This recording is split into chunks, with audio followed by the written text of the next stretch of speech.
Due Process Clause and the Equal Protection Clause actually work hand in hand. They are two sides of the same coin. The Due Process Clause says, no state shall deprive any person of life, liberty, or property without due process of law. This seems to suggest that the government can, in fact, take away your liberty. It can take away your life. It can throw you in jail, but only with due process of law. What is due process of law? As always, scholars disagree over the full extent of the meaning of this provision, but at a minimum, due process of law means two things. First, it means that there must be established law before the government can take your rights away.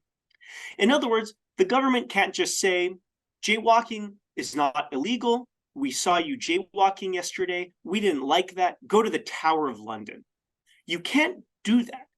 The government, the king, Congress, Parliament, the president, they can't just make up law on the fly and send you to prison for violating that law that they make up on the fly. There must be established law. In other words, there must be a law setting out a particular crime or a particular prohibition.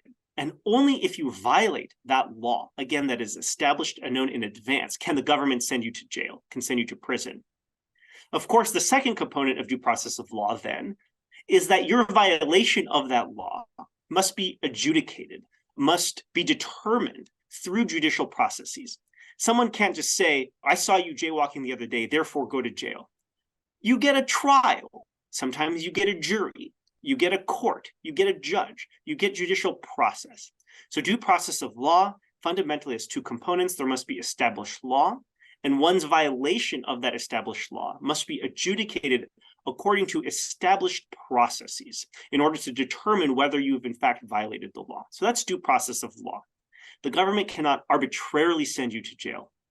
It can't, on a whim, capriciously, send someone to the Tower of London. There must be law established in advance, and there must be process to determine one's violation of that law.